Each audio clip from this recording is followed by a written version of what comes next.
Dapatkan koleksi buku karya Ustadz Dr. Ariful Bahri Hafizahullahu Ta'ala.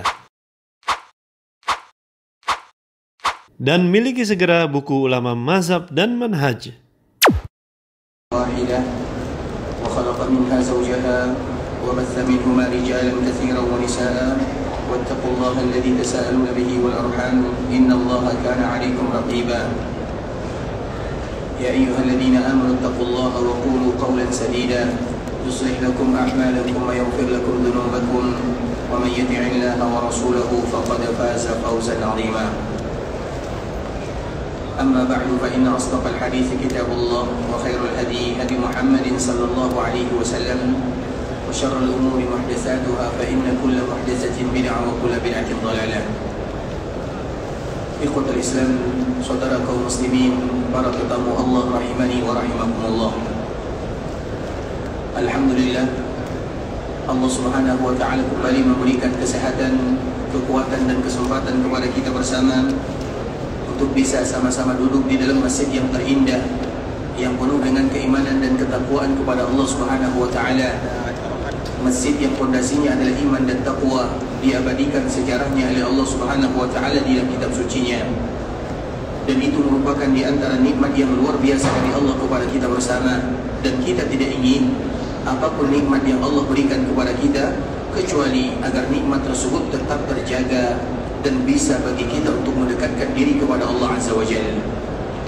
Sehingga kaum muslimin, di antara salah satu kalimat yang dianjurkan bagi kita mengucapkannya, bukti kita sempurna dalam bersyukur kepada Allah Subhanahu wa taala, adalah senantiasa bermohon kepada Rabbul Izzati wal Jalalah.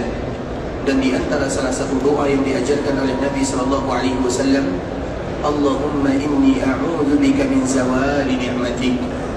Ya Allah, sesungguhnya aku berlindung kepadamu agar nikmat yang ada pada diriku tidak engkau cabut, tidak engkau ambil. Wa tahawuli afiyatik. Ya Allah, aku juga berlindung kepadamu agar kesehatan yang kau berikan kepada kami tidak engkau ambil. Wa fujaati niqmatik. Kami juga berlindung kepadamu ya Allah dari musibah yang datang secara tiba-tiba kepada kami. Wa jami'i sakhatik. Dan kami berlindung kepadamu ya Allah dari segala macam bentuk kemurkaan-Mu. Kalimat ini ikhwatul Islam adalah kalimat yang semestinya diucapkan oleh kaum muslimin dalam rangka mereka bersyukur kepada Allah Azza wa Jalla. Karena bersyukur kepada Allah Subhanahu wa taala yang pertama dengan hati, menyandarkan semua nikmat yang ada kepada Allah Azza wa Jalla. Yang kedua dengan lisan, dan di antara bentuk lisan kita bersyukur kepada Allah adalah bermohon kepada Allah agar nikmat yang ada tidak diambil kembali oleh Allah Subhanahu wa taala. Sehingga doa ini merupakan doa yang dianjurkan bagi kaum muslimin untuk menghafalnya, mengucapkannya, sehingga mereka betul-betul menjadi hamba yang bersyukur kepada Allah Subhanahu wa taala. Siang dan malam mereka mengucapkan Allahumma inni a'udzu bika min zawali ni'matik wa tahawuli afiyatik wa fujaati niqmatik wa jami'i sakhatik. Itu merupakan di antara anjuran Nabi sallallahu alaihi wasallam kepada kita bersama, sehingga kita betul-betul menjadi hamba yang bersyukur kepada Rabbul Izzati wal Jalalah. Kemudian salawat dan dirikan salam semoga senantiasa tercurahkan buat junjungan alam Nabi kita yang mulia, uswah dan qudwah kita bersama, Muhammad bin Abdullah sallallahu alaihi wasallam. Di antara kewajiban yang tidak boleh kita lalaikan adalah bagaimana mengucapkan salam dan salawat kepada Nabi kita yang mulia, Muhammad bin Abdullah sallallahu alaihi wasallam. Dan itu sesuai dengan Allah memberikan nama kepada Nabi sallallahu alaihi wasallam.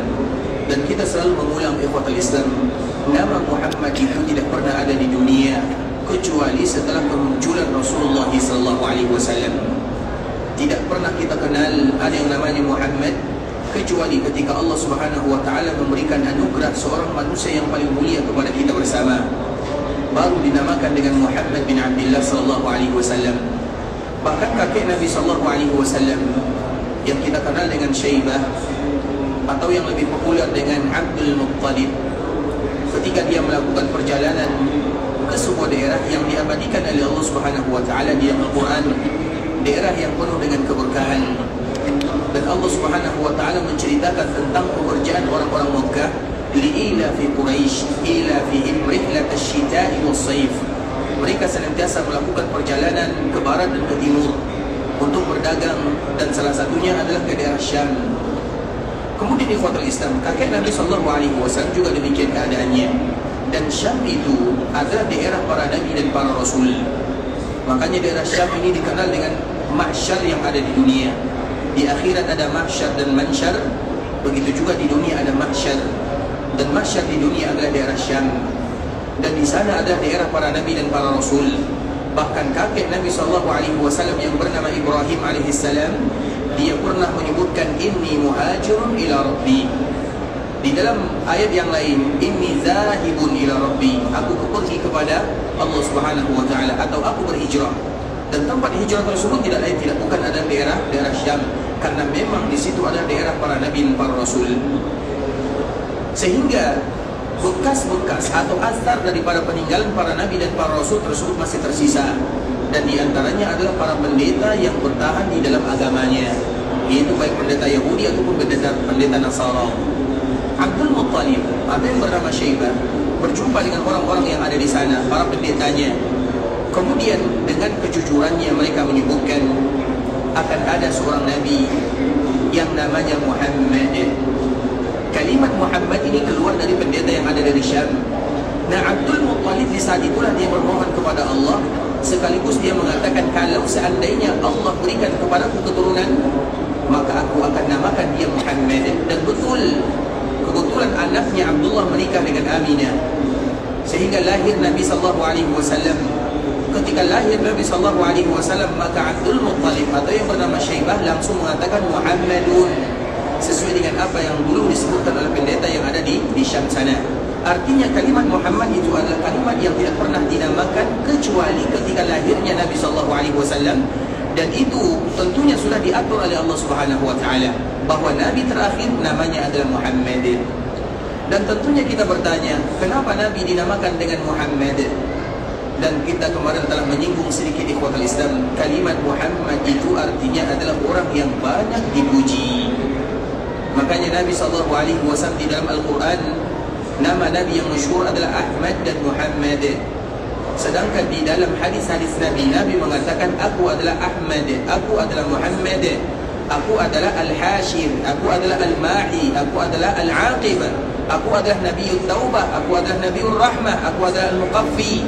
Nabi Muhammad adalah Al-Marhamah, Nabi Muhammad adalah Al-Malhamah. Itu semua adalah nama yang ada pada diri Nabi SAW, dan itu betul-betul nama Nabi SAW. Jadi jangan pernah kita beranggapan nama Nabi hanya satu. Tidak, nama Nabi itu banyak sekali. Ada nama, ada sifat. Nama Nabi banyak, dan setiap nama itu pasti ada sifat di dalamnya. Dan sifat itu bisa jadi 2 atau 3 dalam satu nama. Karena biasanya antara nama dengan sifat yang lebih luas itu adalah sifat. Sedangkan nama itu terbatas, sama dengan nama dan sifat Allah Subhanahu wa taala. Setiap nama Allah, Ar-Rahman Ar-Rahim, pasti terkandung di dalamnya sifat, dan tidak setiap sifat terkandung di dalamnya makna. Begitu juga dengan baginda Rasulullah SAW. Nama Nabi banyak, dan setiap nama pasti ada sifat 1, 2 atau 3 sifat di dalamnya. Dan itu merupakan di antara nama Nabi, dan kewajiban kita untuk mengetahui nama-nama Rasulullah SAW. Dan di antara nama Nabi di dalam Al-Quran adalah Ahmad dan Muhammad. Dan ini adalah nama yang masyhur bagi kita bersama. Sehingga Nabi menyebutkan ana da'watu abi, atau ana da'watu Ibrahim, wa bisyaratu Isa, wa ru'yatu ummi. Aku ini adalah doa daripada Ibrahim alaihissalam. Karena Nabi Ibrahim berdoa kepada Allah, ya Allah, utus di negeri ini seorang Nabi dari bangsa mereka, dari kaumnya. Kemudian wa bisyaratu Isa, Nabi SAW adalah kabar gembira dari Isa, karena memang tidak ada jarak Nabi Isa dengan Nabi Muhammad SAW. Dan Nabi Isa selalu mengabarkan kepada umatnya bahawa akan datang yang namanya Muhammadun, dan itu banyak sekali ikhwatul Islam. Dan kalimat Muhammadun di dalam Taurat ataupun di dalam Injil disebut dengan Muhdun atau Maddun, ataupun kalimat-kalimat yang semisalnya. Dan itu adalah bahasa-bahasa Ibrani atau bahasa-bahasa yang ada di dalam kitab-kitab Taurat ataupun kitab Injil. Dan itu sudah dikabarkan ummatun azimah. Kalau diterjemahkan ke dalam bahasa Arab, akan datang muncul 12 Disebut dengan 12 karena memang pemimpin setelah Nabi ada 12 dari suku Quraisy. Kemudian ummatun azimah, mereka akan memiliki umat yang sangat luar biasa, yaitu umat Nabi adalah umat yang luar biasa. Dan itu adalah kabar dari Nabi Isa. Begitu juga di Al-Quran. Makanya Nabi mengatakan, aku ini adalah doa ayahku Ibrahim, kabar gembira dari Nabi Isa, dan mimpi ibuku. Itu adalah Nabi kita yang mulia Muhammad bin Abdullah sallallahu alaihi wasallam. Dan itu merupakan nama Nabi. Jadi nama Nabi di Al-Quran Muhammadun dan Ahmad. Sedangkan di dalam hadis, nama Nabi itu adalah Al-Hashir. Al-Hashir itu artinya dikumpulkan. Karena semua manusia akan berkumpul kepada Nabi dan mereka berharap kepada Nabi sallallahu alaihi wasallam di akhirat. Karena semua Nabi dan para Rasul, mereka tidak bisa memberikan syafaat. Hanya satu-satunya yang bisa memberikan syafaat untuk semua umat, bukan hanya umat Nabi. Untuk semuanya adalah Nabi kita yang mulia. Maka Nabi disebut dengan Al-Hashir.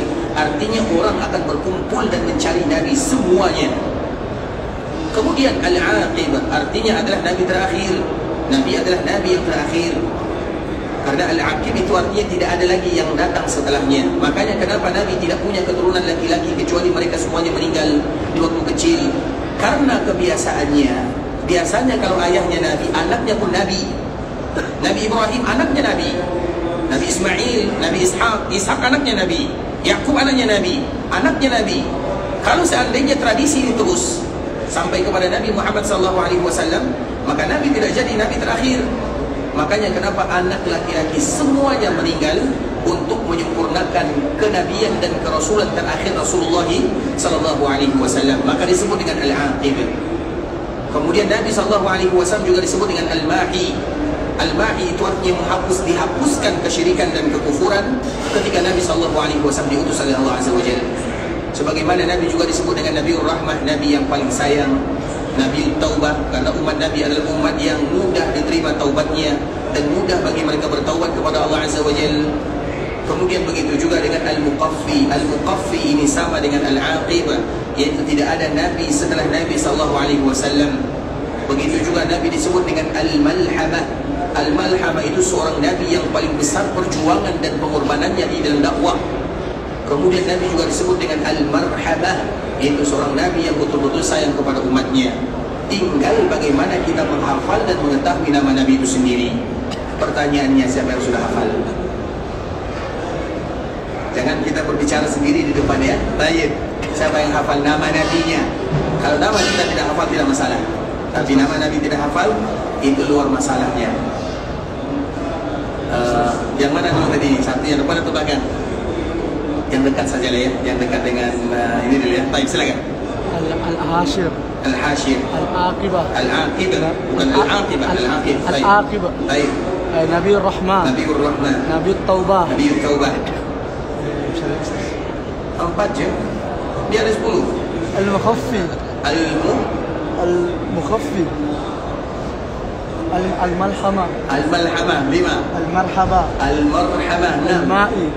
Al-Mahi. Al-Mahi. Baik, Al-Mahi pakai ha, bukan ha. Al-Mahi. Al-Mahi. Ayuh, baik. Al-Mukhaff. Al-Muqaff. Pakai ta. Al-Muqaffi. Al-Mukhaffi. Terus apa lagi? Yang terpenting Muhammad. Muhammad dan Ahmad. Ya, Masya Allah. Artinya apa? Yang dipuji, yang banyak dipuji. Masya Allah. Sehat selalu ya. Baik, barakallahu fiik. Itu adalah nama-nama Rasulullah SAW. Dan yang ingin kami sampaikan, nama Nabi itu adalah yang masyhur bagi kita bersama. Dan ingat ikhwatul Islam, jangan ada di antara kita yang tidak hafal nama Nabinya. Tidak hafal nama cucu biasa, kurang hafal nama anak-anak kita juga biasa. Tapi Nabi Muhammad tidak boleh bagi umatnya tidak hafal namanya. Dan nama Nabi itu bukan 1 dan 2, 10 itu baru minimalnya. Masih banyak lagi nama-nama Rasulullah SAW.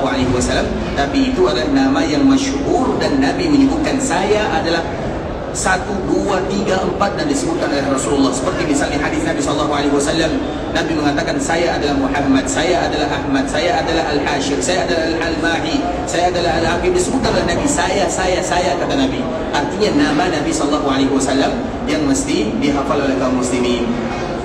InsyaAllah hafal semua ya. Dan nanti kalau tidak hafal, berusaha untuk menghafalnya demi kesempurnaan cinta kita kepada Rasulullah SAW.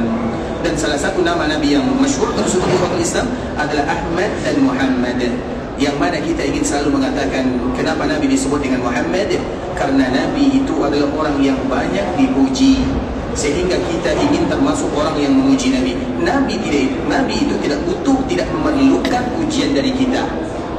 Kalau seandainya orang yang ada di dunia semuanya tidak ada satu pun di antara mereka yang memuji Nabi, Nabi tetap orang yang terpuji, Nabi tetap orang yang termulia. Kalau seandainya kita tidak mau memuji Nabi SAW, tidak ada pengaruhnya bagi Nabi SAW. Cukup bagi Nabi Allah yang memujinya, cukup bagi Nabi para malaikat yang memujinya. Tapi kenapa kita selalu memuji Nabi SAW? Dianjurkan kita memuji Nabi karena kita yang memerlukan untuk memuji Nabi. Karena semua manfaatnya kembali kepada kita, bukan kepada Nabi. Artinya dikala kita memuji Nabi, mengucapkan salam dan salawat kepada Nabi, untuk siapa manfaatnya? Untuk kita yang mengucapkannya, bukan untuk Nabi SAW.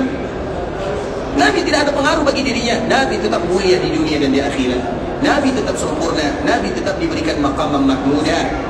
Tapi kita ingin melakukan kewajiban kita kepada Nabi, dan itu adalah hak Nabi terhadap umatnya. Artinya kalau kita tidak melakukannya, maka Nabi akan bertanya kepada kita di akhirat, mana hakku yang telah kalian tunaikan? Itulah makna daripada kalimat hak. Hak, kewajiban, artinya kewajiban kita kepada Nabi dan hak Nabi terhadap umatnya. Dan salah satunya adalah memperbanyak mengucapkan salam dan sholawat kepada Nabi, terkhusus di hari Jumat. Dan sekarang adalah malam Jumat, keesokan hari adalah hari Jumat. Maka itu adalah hari yang paling banyak dianjurkan bagi kita untuk memperbanyak mengucapkan salam dan sholawat kepada Rasulullah SAW. Jangan kita menjadi hamba yang malas mengucapkan salam dan sholawat kepada Nabi, kikir mengucapkan salam dan sholawat kepada Nabi, kedekut, yang tidak mau lagi memuji dan memuja Rasulullah SAW. Dan itu kita lakukan kapan dan dimanapun. Namun itu lebih ditekankan apabila bertepatan dengan hari Jumat, hari yang betul-betul dianjurkan bagi kita memperbanyak porsinya.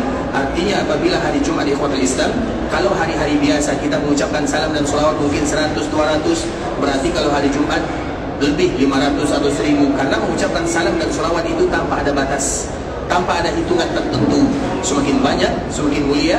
Dan sebagaimana yang disebutkan oleh baginda Nabi, inna awlan nasi bi yawmal qiyamah aktsaruhum. Nabi menyebutkan aktsaruhum, orang yang paling pantas terhadap diriku adalah yang paling banyak. Artinya tidak ditentukan kapan, berapa minimal dan berapa maksimalnya. Semakin banyak kita mengucapkan salam dan sholawat kepada Nabi, semakin membuktikan kecintaan kita kepada baginda Nabi sallallahu alaihi wasallam.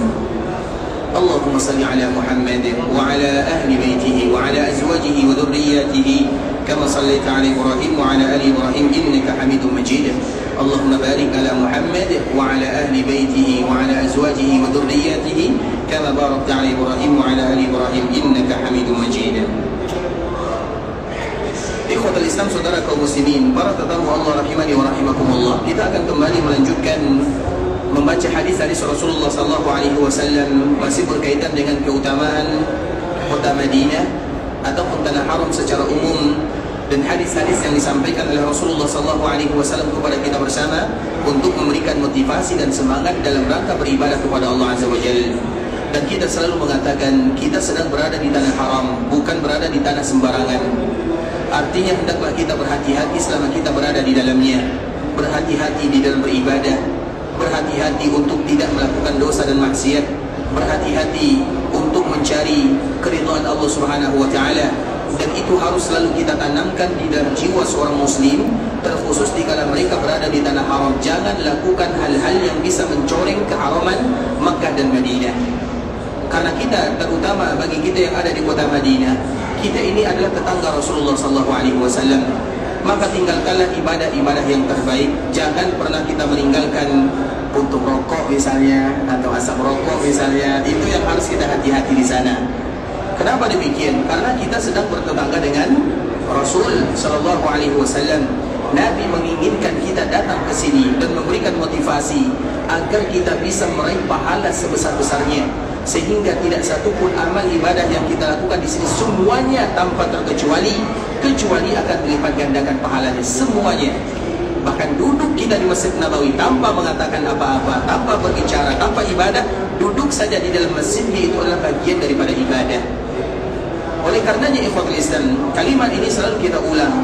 agar kita memanfaatkan waktu yang ada selama kita berada di haram Makkah dan Madinah untuk beribadah kepada Allah, karena semua amal ibadah yang kita lakukan di sini dilipat gandakan oleh Allah Azza wa Jalla. Tapi kita juga harus ingat, kalau seandainya kita melakukan dosa dan maksiat atau melakukan sesuatu yang tidak baik yang mengundang kemurkaan Allah Subhanahu wa taala, maka azabnya pun tidak sama dengan tempat yang lainnya.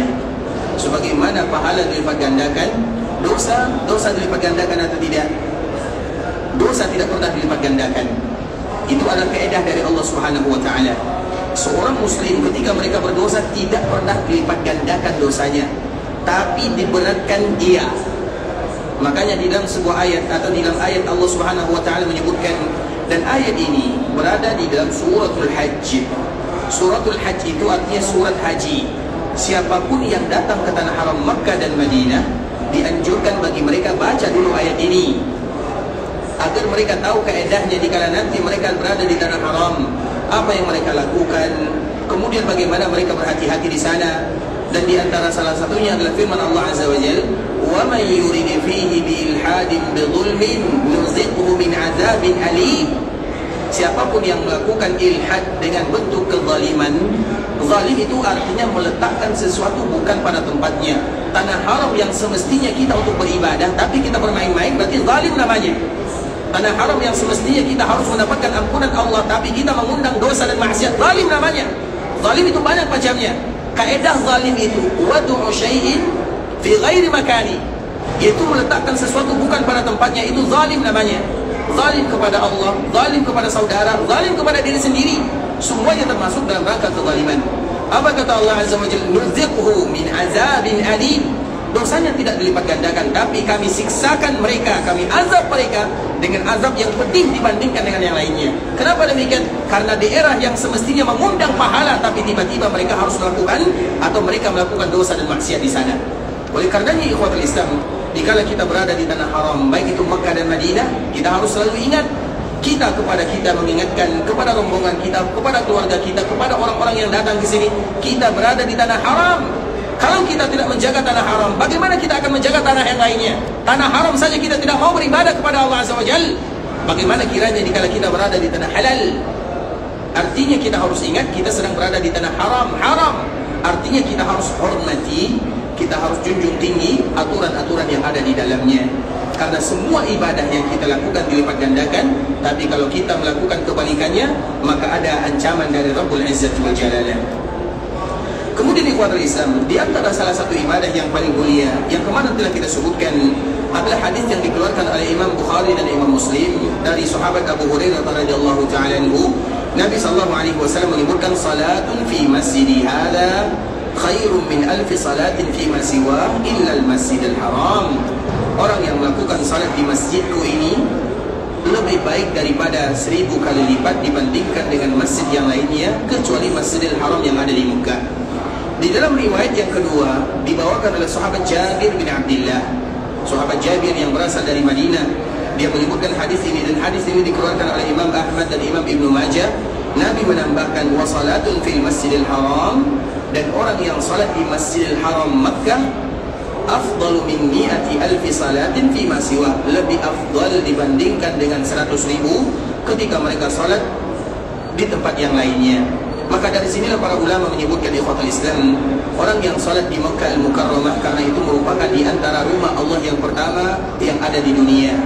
Sehingga di antara salah satu nama Ka'bah atau nama Makkah Al-Mukarramah adalah Al-Baitul Atiq. Al-Baitul Atiq, Al-Bait itu artinya rumah, Al-Atiq itu artinya rumah yang pertama. Karena memang rumah yang pertama kali ada di dunia.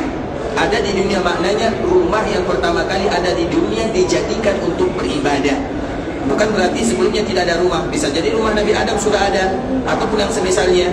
Sehingga para ulama kadang-kadang mengikatnya dengan rumah yang pertama kali dijadikan ibadah di dunia adalah Ka'bah Al-Musharrafah. Walaupun terjadi perbezaan para ulama ikhwatul Islam, yang membangun Ka'bah itu siapa?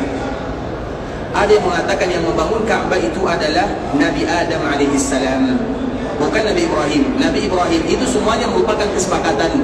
Nabi Ibrahim tidak pernah membangun membangun Ka'bah. Nabi Ibrahim hanya mengangkat bangunan Ka'bah. Artinya Ka'bah itu sudah ada, fondasinya sudah ada. Di zaman Nabi Ibrahim sekadar mengangkatnya, tapi yang pertama kali membangunnya, di situ terjadi perbezaan para ulama. Yang pertama mengatakan yang membangunnya adalah Nabi Adam alaihissalam atas perintah Allah Subhanahu wa taala. Yang lain mengatakan adalah malaikat-malaikat Allah Subhanahu wa taala.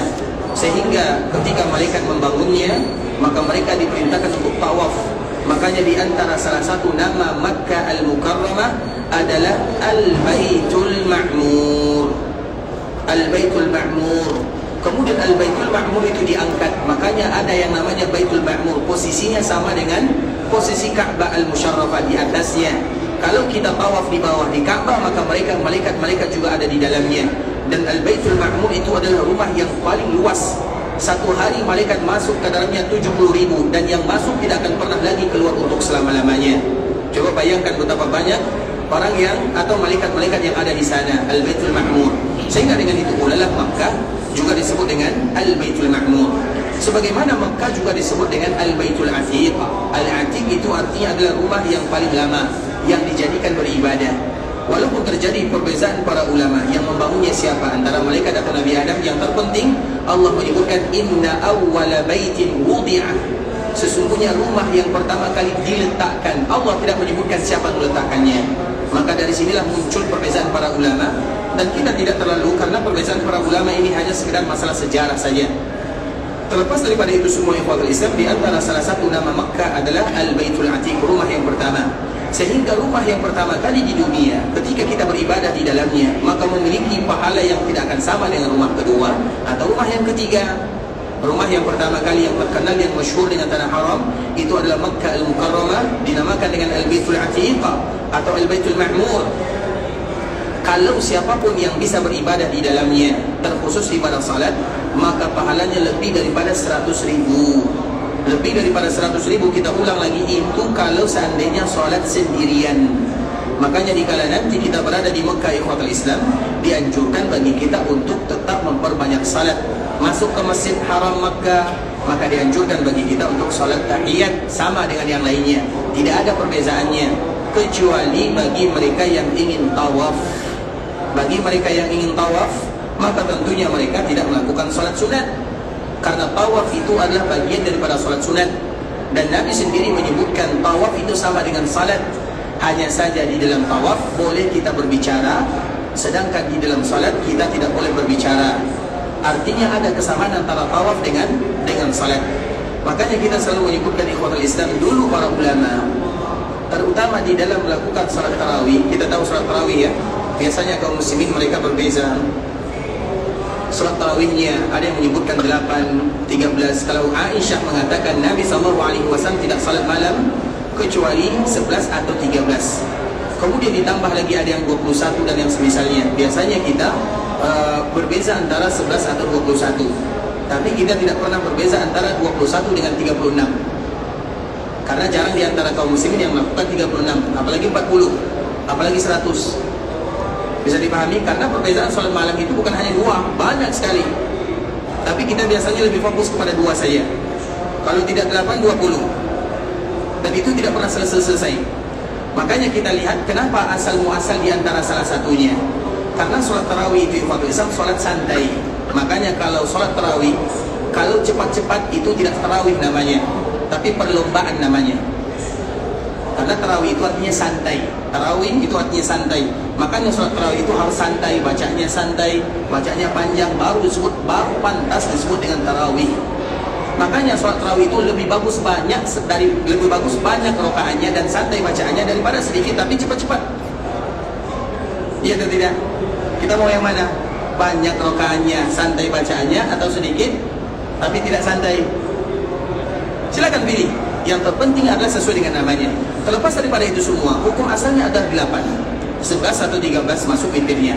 Nah, orang-orang Mekah saking santainya, di antara sholat tarawih itu, di antara sela-selanya, karena sholat tarawih itu duduk dulu, apalagi setelah 4 santai dulu, jangan langsung, pokoknya santainya banyak. Maka mereka memanfaatkan untuk tawaf. Orang Madinah tidak ada tawafnya, dan tawaf itu sama dengan sehingga orang Madinah kalah. kalah. Mereka bisa tawaf, kita di mana tawaf? Nah mungkin tawaf, tidak ada tempat tawaf di dunia kecuali satu sahaja. Tidak ada yang namanya istilah tawaf. Hapuskan kalimat tawaf kecuali di Ka'bah al-Musharrafah. Tidak ada tawaf di sana, di sini tidak ada yang namanya tawaf. Kalimat tawaf itu harus dibuang dari seluruh dunia kecuali di Ka'bah al-Musharrafah. Kemudian ikhwatul Islam, orang Madinah tidak mau kalah, berlomba-lomba dalam ibadah. Maka mereka juga memperbanyak jumlahnya sehingga nanti pada akhirnya mereka sama. Bisa dipahami? Paham ya sampai di sini ya? Jadi tidak ada lagi bergaduh ya. Tadi ikhwatul Islam, terlepas daripada itu semua, maka dianjurkan bagi kita untuk memperbanyak salat, kecuali kalau kita ingin tawaf. Misalnya saya masuk ke dalam Masjid Haram Makkah, ingin tawaf saja, maka jangan salat di sana. Karena tawaf itu sama dengan muqaddimahnya dan sama dengan pengagungan kita terhadap rumah Allah Subhanahu wa taala yang ada di sana. Tapi kalau kita tidak tawaf, maka hukumnya sama. Salat tahiyat juga, salat sunat yang lain juga. Artinya dianjurkan bagi kita memperbanyak ibadah salat dikala kita berada di tanah haram Makkah al-Mukarramah. Karena siapapun yang salat di sana lebih daripada 100.000, minimalnya 100.000, kelebihannya kita tidak tahu. Kalau itu salat sendiri-sendiri, belum lagi kalau salat berjamaah, semua salat kita lakukan di sana. Makanya jangan ada di antara kaum muslimin ketika datang ke Mekah mereka tertinggal salatnya, salat apapun namanya, salat wajib atau salat sunat, karena itu merupakan ladang pahala dan bonus besar-besaran dari Allah Subhanahu wa taala yang tidak ada duanya di dunia. Kemudian setelah itu ikhwatul Islam, ada yang namanya Masjidil Aqsa. Masjidil Aqsa jaraknya dengan Masjid Nabawi itu adalah 40 tahun.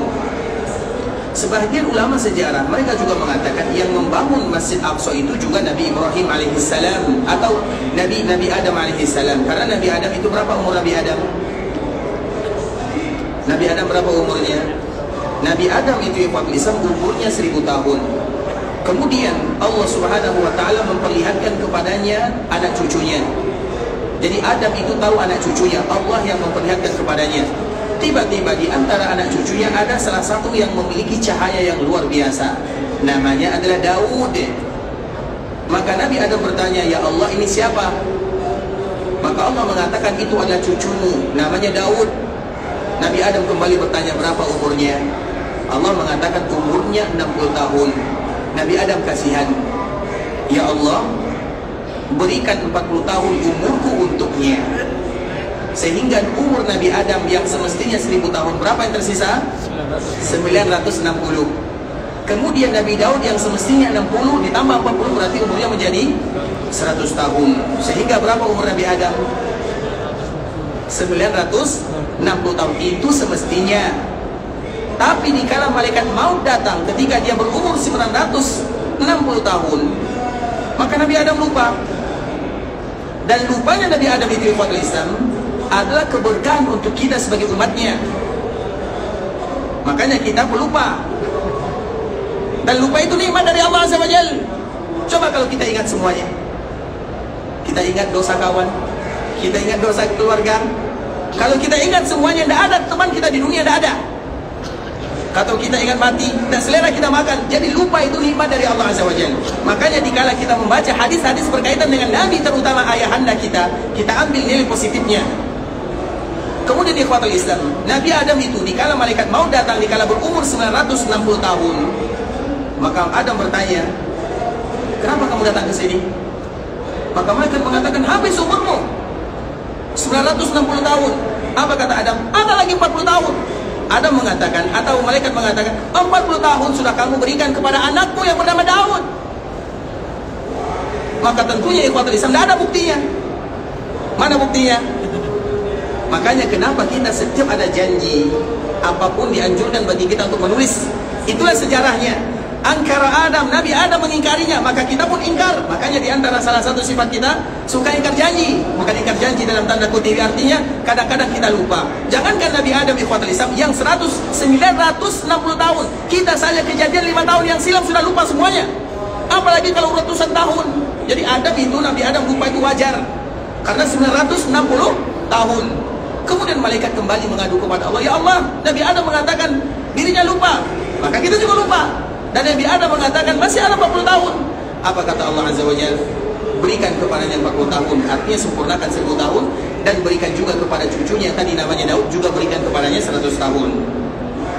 Sehingga dari sini para ulama menyebutkan Nabi Adam itu umurnya tetap 1000 tahun, dan bonusnya 40 tahun untuk cucunya yang bernama Daud alaihissalam, sehingga Daud berumur 100 tahun dan Adam berumur 1000 tahun. Nah, sehingga 1000 tahun lama hidupnya di dunia, maka dia membangun masjid. Yang pertama adalah Ka'bah al-Musharrafah, rumah yang pertama di dunia, dan yang kedua adalah Al-Masjidil Aqsa. Kenapa Masjidil Aqsa dinamakan Masjidil Aqsa? Karena masjid yang jauh. Masya Allah, barakallahu fiik. Silakan. Sehat ya, Masya Allah, barakallahu fiik. Aqsa itu semoga Allah menjaga saudara-saudara kita yang ada di sana. Aqsa itu artinya jauh, karena memang dia jauh dari tanah haram yang lainnya. Karena tanah haram itu, Masjid Aqsa juga disebut dengan tanah haram, dan itu juga dibangun oleh Nabi Adam alaihissalam. Nah, siapapun yang beribadah di sana juga mendapatkan kelebihan pahala. Para ulama di sini berbeza. Yang pertama ada yang mengatakan siapapun yang salat di Masjidil Aqsa, pahalanya lebih daripada 500 kali lipat dibandingkan dengan tempat yang lainnya. Di dalam riwayat yang lain, siapapun yang salat di sana, pahalanya lebih daripada 250 lipat dibandingkan dengan masjid yang lainnya. Kalau kita mau yang mana? Yang mana mau? Kalau saya mau berkunjung ke masjidnya, bisa salat di sana, kemudian dengannya kita akan mendapatkan pahala. Kalau secara sanad ikhwatul Islam, periwayatan, tentunya yang paling kuat adalah riwayat yang kedua, itu lebih daripada 250 kalau dari segi periwayatan. Tapi ingat, lebih itu bisa jadi lebih dari 500, lebih dari 1000 kita tidak tahu. Yang penting lebih daripada 250 kali lipat dibandingkan dengan masjid yang ada di dunia. Walaupun ada yang mengatakan 500, tapi itu tergantung riwayatnya. Tapi kalau kita lihat dari segi riwayat, yang paling kuat di antara yang dua ini adalah yang 250. Kemudian orang yang salat masjid yang kedua, yang ketiga adalah Masjid Haram yang ada di Madinah, dan itu dibangun oleh Rasulullah SAW, yang kemarin kita telah menjelaskan bahwa orang yang salat di dalamnya lebih daripada 1000 kali lipat dibandingkan dengan tempat yang lainnya. Tapi ikhwatul Islam, sekarang kita kembali melanjutkan hadis Nabi SAW. Salatun fi masjidi afdal min alfi salatin fi ma siwa illa al-masjidil haram. Orang yang salat di dalam masjidku lebih baik, lebih afdal. Di dalam riwayat yang pertama lebih baik, di dalam riwayat yang kedua lebih afdal, artinya lebih afdal, lebih baik. Yang mana saja bahasanya sama, yang penting lebih pahalanya. Orang yang salat di dalam Masjid Nabawi lebih afdal dibandingkan dengan masjid yang lainnya, kecuali Masjidil Haram yang ada di Mekah. Wa salatun fil Masjidil Haram afdal min 100,000 salatin fi ma siwa. Sedangkan orang yang salat di Masjidil Haram di Mekah lebih baik daripada 100.000. Nah, itulah yang akan kita bahas sekarang ikhwatul Islam. Karena kemarin kita hanya membahas tentang Masjid Nabawi, orang yang salat di dalam Masjid Nabawi, dan salat di dalam Masjid Nabawi khusus tempat yang namanya Masjid Nabawi saja. Sedangkan yang salat di luar tidak masuk di dalamnya, artinya di luar masjid. Dan kemarin kita sudah membahas, sudah bermunaqasyah tentang yang mana saja disebut dengan Masjid Nabawi. Karena Masjid Nabawi itu ada semua perluasan yang dilakukan untuk Masjid Nabawi, itu semuanya disebut dengan Masjid Nabawi. Karena memang yang pertama kali melakukan perluasan Masjid Nabawi adalah, yang pertama kali melakukan perluasan untuk Masjid Nabawi siapa? Rasul kita sallallahu alaihi wasallam, Nabi. Bukan Umar, bukan Abu Bakar, bukan Utsman. Itu perluasan berikutnya. Yang pertama kali melakukan perluasan di sini adalah Nabi itu sendiri. Artinya apa ikhwatul Islam? Seolah-olah Nabi sallallahu alaihi wasallam membuka pintu bagi kaum muslimin. Karena yang pertama kali melakukan perluasan adalah Nabi. Artinya Masjid Nabawi itu bisa diperluas, sehingga datang pemimpin-pemimpin setelahnya, dan mereka berlomba-lomba untuk membangun Masjid Nabawi. Dan pembangunan Masjid Nabawi dan berlomba-lomba memperluasnya, itu adalah ibadah yang paling mulia. Orang yang ikut bersumbangsi, ikut menyumbang sedikit saja, sebesar satu batu bata kalau bahasa kitanya, tafas, yaitu sebesar sarangnya burung. Kalau dia ingin menyumbang misalnya, kalau bahasa kitanya 1 real atau 2 real atau 5 real misalnya, maka Allah akan bangunkan untuknya masjid di akhirat atau di dalam surga. Apalagi kalau dia bangun masjid di dunia. Maka di antara salah satu ibadah yang paling mulia ikhwatul Islam jadikan di antara visi dan misi kita di dunia sebelum kita berjumpa dengan Allah adalah tegaknya rumah Allah di dunia. Semoga dengannya kita pun mendapatkan rumah di dalam surga. Maka jadikan itu merupakan cita-cita kaum muslimin. Karena kadang-kadang kaum muslimin itu ikhwatul Islam, mereka diberikan rezeki oleh Allah. Membangun masjid itu berapa sekarang biayanya kurang lebih? Bangun masjid berapa kurang lebih? 200 juta, kalau uang rupiahnya 300 juta atau lebih, atau 400 juta lah, atau 500 juta lah. 500 juta satu ongkos untuk pergi haji saja, haji furoda. Artinya ikhwatul Islam sebenarnya bisa, karena yang terpenting itu adalah bagaimana kita bisa membangunnya. Dan itulah peninggalan kita yang akan diabadikan di dunia. Karena masjid itu biasanya akan selalu dipakai oleh orang lain. Kalau kita wakaf yang lain, seperti misalnya wakaf Al-Quran, Al-Quran itu diwakafkan sampai Al-Quran itu dibaca dan dipakai. Kalau dia sudah habis wakafnya. Bisa dipahami? Habis pula pahala untuk kita. Tapi rumah Allah, jarang di antara kita yang melihat ada rumah Allah yang ditinggalkan. Artinya selalu dipakai. Maka berlomba-lomba untuk membangun rumah Allah Subhanahu wa ta'ala. Kalau kita tidak bisa membangun masjid yang kecil, bangun yang besar. Yang penting ada niat kita untuk membangun rumah Allah Subhanahu wa ta'ala. Walaupun hanya musalla ukurannya 30 kali 30. Itu bukan musalla ya, cuma sejami namanya. Terlepas daripada itu semua ikhwatul Islam, jadikan itu adalah tujuan kaum muslimin, berlomba-lomba untuk melakukan yang demikian. Kami ada cerita ikhwatul Islam, ini motivasi ya. Ada 2 cerita, silakan kita pilih, kita mau yang mana. Cerita yang pertama, cerita ini ada salah seorang yang berwakaf atau ingin membangun masjid. Kemudian diserahkan kepada orang yang amanah. Ini perempuan. Kemudian diserahkan kepada orang yang amanah. Nah, dikala dia menyerahkan atau ingin mengatakan saya ingin membangun masjid, maka orang yang tadi bertanggung jawab mengatakan, kalau kamu ingin bangun masjid, buat aktenya atau buat apa namanya sertifikatnya. Semuanya harus wakaf untuk Allah Subhanahu wa ta'ala. Karena memang hukum asal daripada masjid itu adalah wakaf. Sehingga nanti tidak ada yang namanya masjid dijual, masjid diambil alih. Tak ada istilahnya.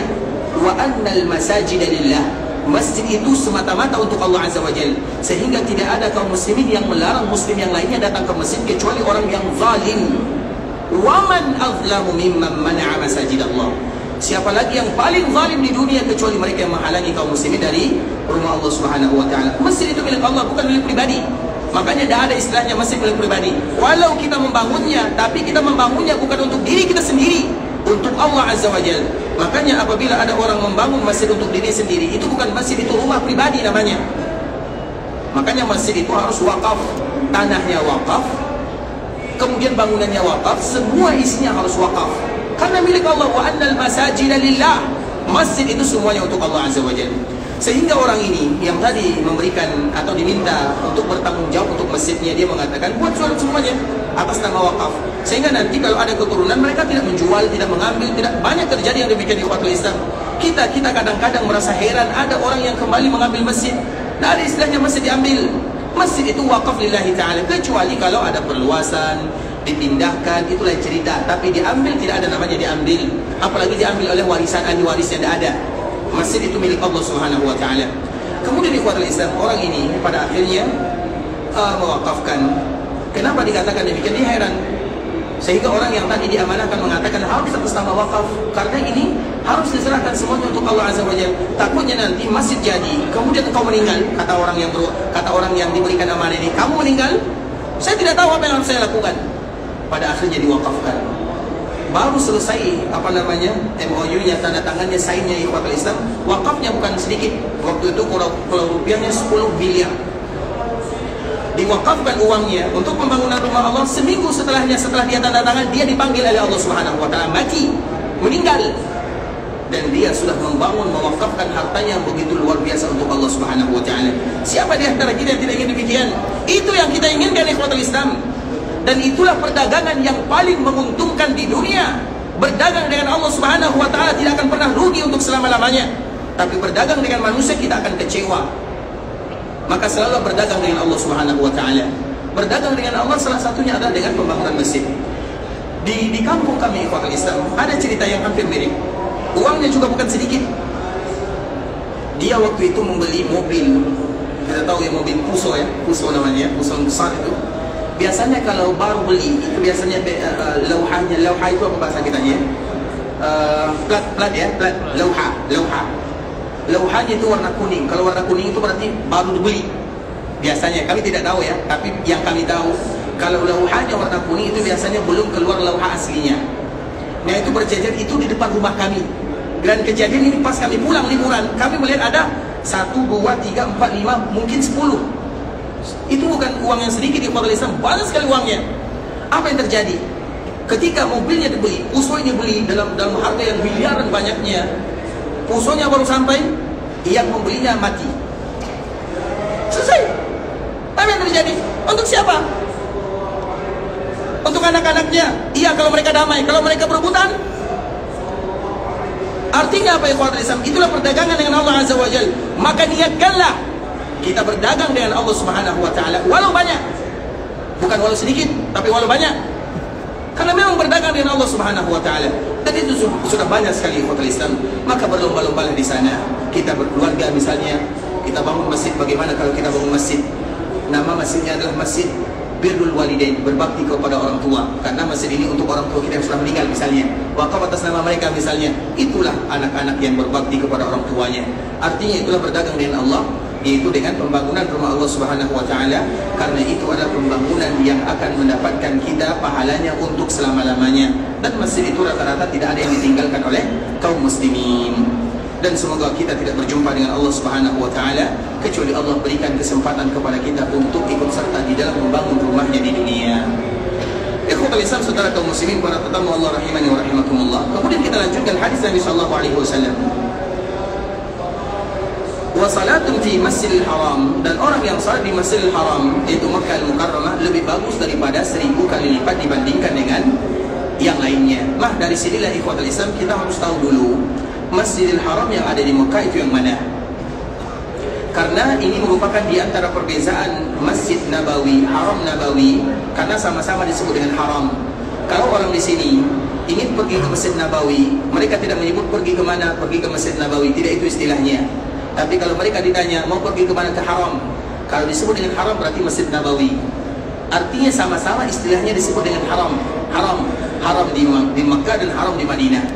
Kalau kita mungkin tidak terlalu populer bahasa-bahasa seperti ini, makanya lauha atau papan-papan isyarat yang ada di luar itu selalu mengatakan al-haram, mengarah ke sini al-haram. Karena memang di sini al-haram sebagaimana Mekah juga al-haram. Nah, haram di sini kelipatan solatnya telah kita jelaskan. Nah, bagaimana pula di Mekah Al-Mukarramah? Mekah Al-Mukarramah itu Ikhwatul Islam, yang pertama tentunya memiliki nama yang sangat banyak sekali. Dan tadi telah kita sebutkan beberapa nama, Al-Baitul Atiq, kemudian Al-Baitul Ma'mur, juga disebut dengan Ka'bah, disebut dengan Makkah, disebut dengan Bakkah, disebut dengan Wadi, disebut dengan Tuhama, disebut dengan Ma'ad, juga disebut dengan Al-Qaryah, disebut dengan Ummul Qura, disebut dengan Al-Balad, disebut dengan Al-Amin, disebut dengan Al-Baladul Amin. Itu semuanya adalah nama-nama yang ada di Makkah Al-Mukarramah. Ada yang hafal namanya? Itu adalah nama-nama Makkah Al-Mukarramah. Tapi para Islam, salah satu namanya adalah Al-Haram atau Al-Masjidil Haram. Jadi nama lain Makkah, nama lainnya adalah Al-Masjidil Haram, atau nama lainnya adalah Al-Haram. Sehingga dari sini kita akan dapat pelajaran yang sangat luar biasa. Haram yang ada di Mekah itu adalah haram yang betul-betul mulia dan diberikan kelebihan oleh Allah Subhanahu wa taala. Dan di antara salah satu kelebihannya Ikhwatul Islam yaitu dari segi jaraknya. Haram yang ada di Madinah, radiusnya itu hanya 8 kiloan saja. 8 kilo kanan, kiri, depan, belakang. Kalau haram yang ada di Mekah itu lebih daripada 21 sampai 25. Depan, kiri, kanan, belakang itu radiusnya kurang lebih 2 kali lipat lebih, bahkan hampir 3 kali lipat dibandingkan dengan luasnya haram yang ada di Madinah. Jadi haram yang ada di Mekah itu sangat luas sekali. Makanya kalau ada di antara kita yang pergi ke Masjid Aisyah atau yang dikenal dengan Masjid Tan'im, itu sangat lama perjalanannya. Kalau kita pergi keluar haram dari sini 10 menit sampai. Tapi kalau pergi ke Masjid Tan'im itu lumayan. Artinya agar kita tahu, karena itu adalah batasan haram. Ada Tan'im, Masjid Aisyah, ada Ji'rana, ada Hudaybiyah, itu semuanya adalah bagian daripada tanah haram. Begitu juga misalnya, kita contohkan saja misalnya yang dekat dengan Mekah. Yang dekat dengan Mekah itu adalah Mina. Mina itu sudah berapa kilo panjangnya? Di samping Mina ada Muzdalifah. Muzdalifah sudah berapa kilo panjangnya? Kemudian setelahnya baru ada Arafah. Dan Arafah itu bukan bagian daripada tanah haram. Yang tanah haram itu Mekah, Mina, Muzdalifah. Habis Muzdalifah, batas Muzdalifah dengan Arafah itu adalah batas tanah haram. Sedangkan Arafah bukan bagian daripada tanah haram. Tapi Arafah adalah ibadah haji sesungguhnya, walaupun dia bukan bagian daripada tanah haram. Terlepas daripada itu semua ikhwatul Islam, agar kita tahu tanah haram adalah kita kenal dengan Al-Masjidil Haram yang ada di Mekah itu. Mana disebut dengan Masjidil Haram? Apakah yang ada di Ka'bah saja, atau yang dilakukan perluasan, atau di mana? Disitulah para ulama mereka terjadi perbezaan yang sangat luar biasa. Kalau kami pribadi ikhwatul Islam lebih condong kepada pendapat yang mengatakan bahwa Masjidil Haram itu luas. Masjidil Haram itu tidak hanya bangunan masjid saja. Apa alasannya? Kita sebutkan ikhwatul Islam. Ada firman Allah Subhanahu wa taala yang Allah sebutkan di dalam surah At-Taubah. Surah Taubah ini disebut dengan surat Bara'ah. Satu-satunya Al-Quran atau satu-satunya surat dalam Al-Quran yang tidak diawali dengan basmalah. Disebut dengan Bara'ah. Kenapa tidak diawali dengan basmalah? Tentunya banyak alasan para ulama. Ada yang menyebutkan karena surat ini masih sambungan dari surat sebelumnya. Surat sebelumnya adalah suratul Anfal. Surat Anfal itu ikhwan Islam cerita tentang perjuangan. Dan surat Bara'ah itu masih sambungannya. Makanya tidak diawali dengan basmalah. Yang kedua, para ulama menyebutkan karena memang para sahabat mereka tidak menulis basmalah. Kalau mereka tidak menulisnya, kita juga tidak menulisnya. Dan kita tahu Rasam Utsmani. Rasam Utsmani itu ikhwatul Islam. Ketika Nabi wafat, maka Abu Bakar mengumpulkan mushaf, catatannya, tulisannya.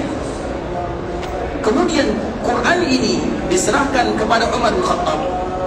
Setelah Umar meninggal, diberikan kepada putrinya Hafsah radhiyallahu taala anha. Kemudian di zaman Utsman terjadi perbedaan qiraat yang sangat banyak sekali qiraatnya. Maka ada sebahagian para sahabat mengatakan, ya Amirul Mukminin adrik hadhihi al-ummah qabla an yakhtalifu ikhtilaf al-yahudi wan nasara.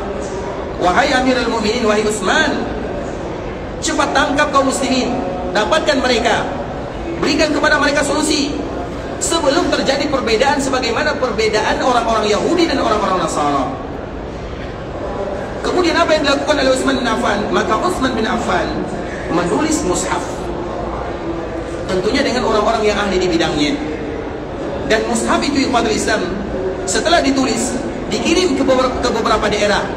Dikirim ke Syam, dikirim ke Basra, ke Kufah, Makkah, Madinah, kemudian dikirim ke Yaman. Ini 5. Kemudian ada perbedaan, dikirim ke Al-Bahrain atau ke satu tempat yang ada di sampingnya, maka ada 7. Maka dari situlah terkenal dengan 7. Kita kenal dengan 7 qiraat, qiraat 7. Apa disebut dengan qiraat sabah? Qiraat yang 7. Itulah sejarahnya ikhwatul Islam. Sehingga semua mushaf yang ada di dunia diambil oleh Utsman. Karena mushaf itu ikhwatul Islam cara bacanya banyak sekali, turutnya banyak, cara bacanya, riwayatnya banyak. Riwayat kita ini, kalau dulu orang baca Quran dengan berbagai macam riwayat, kapan kita baru baca riwayat dengan riwayat yang kita baca ini? Hafsah an Asim. Itu baru-baru kemarin. Makanya kalau nanti ada orang yang salah baca atau cara bacanya berbeza misalnya, walam yakul lahu kufuwan ahad misalnya, itu baca qiraat dari Syu'bah misalnya, dari Hafsah, turuknya lain. Lakum dinukum walidi misalnya, itu qiraat namanya. Dan itu cara baca, bukan berarti mereka salah, karena memang begitu cara bacanya. Nah, itulah yang ditulis oleh Utsman bin Affan. Jadi Utsman bin Affan itu ikhwatul Islam, kalau menulis di zamannya itu dengan 7 bacaan. Makanya ada bacaan Basrah, ada bacaan Kufah. Kufah dengan Basrah ini tidak pernah bersatu bacaannya. Artinya selalu terjadi perbezaannya. Banyak sama, banyak juga berbeza. Belum lagi ke daerah Syam, belum lagi ke daerah yang lain, ke Mekah, Madinah, banyak terjadi perbezaan. Nah, semua mushaf yang ada itu diambil. Kemudian ikhwatul Islam dibakar. Itulah sejarahnya Al-Quran dibakar. Itu demi kemaslahatan supaya tidak terjadi perbezaan. Sehingga yang tersisa adalah Rasam Utsmani. Rasam Utsmani itu artinya rasam yang dulu Al-Quran ditulis kemudian dikirim kepada beberapa daerah yang tadi telah kita sebutkan. 5 disepakati, 2 perbedaan para ulama di sana. Terlepas daripada perbedaan tersebut, maka dikenal dengan 7 qiraat. Dan setiap 7 qiraat ini ada lagi caranya, ada lagi turuknya, ada lagi periwayatan-periwayatan yang lain. Itu adalah ilmu Quran di Fathul Islam. Terlepas daripada itu semua, sedangkan mushaf yang tadi ditulis oleh Abu Bakar As-Siddiq, diwariskan kepada Umar, diberikan kepada Hafsah, Utsman juga ingin membakarnya. Kenapa demikian? Untuk tidak terlalu berbanyak terjadi perbezaan dari kalangan para ulama atau para sahabat Nabi atau kaum muslimin. Karena hampir terjadi pembunuhan di Fathul Islam. Artinya yang satu, bacanya seperti ini, yang lain mengatakan bacaan seperti ini. Bukan mudah. Makanya para sahabat mengatakan kepada Utsman, "Adrik hadil ummah."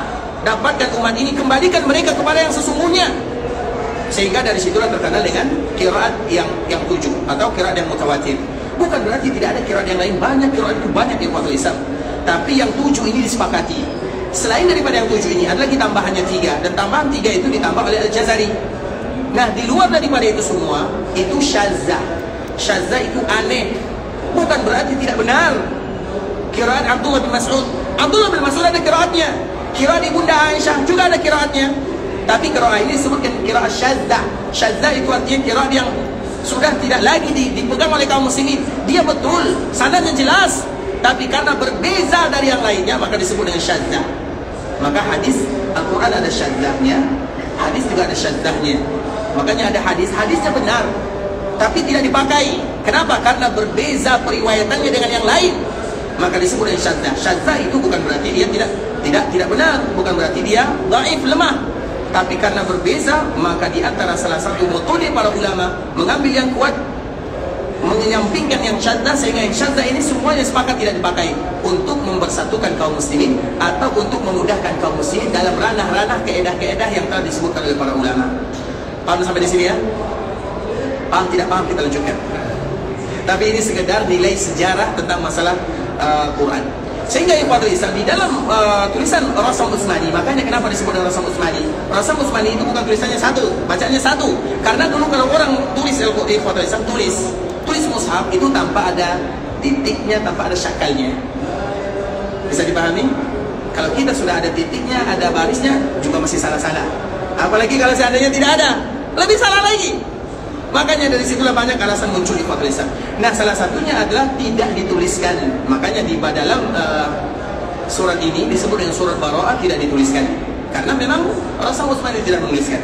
Artinya itu sudah merupakan kesepakatan mereka semuanya, kesepakatan para sahabat. Kemudian yang lain mengatakan, surat ini kenapa tidak diawali dengan basmalah? Karena surat ini awalnya adalah Allah berlepas diri dari orang-orang musyrikun. Bara'atun minallahi wa rasulih. Allah dan Rasulnya berlepas diri dari orang-orang musyrikun semuanya.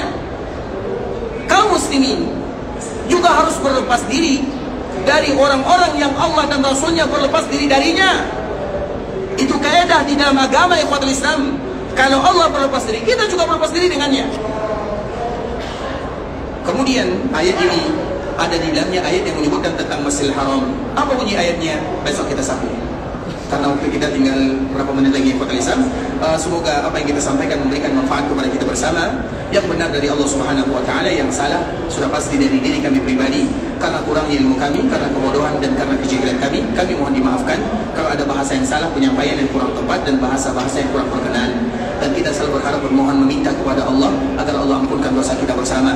Allah jadikan perkumpulan kita ini adalah perkumpulan yang bisa menggugurkan dosa-dosa kita, mendatangkan pahala kepada kita bersama. Kalau kita pergi ke Mekah, semoga diterima amal ibadahnya, dikabulkan doanya, dijadikan umrahnya adalah umrah yang mabrurah, wa sa'yan mashkura, wa dzamban maghfura.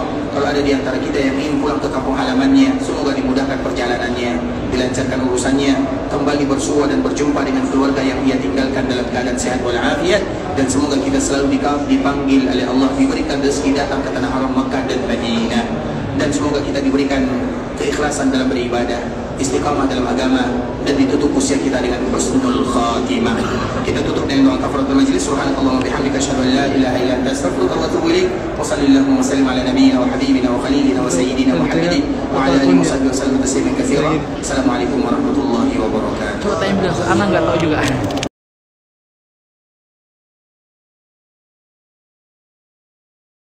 يا عبادي الذين أسرفوا على أنفسهم لا تقنطوا من رحمة الله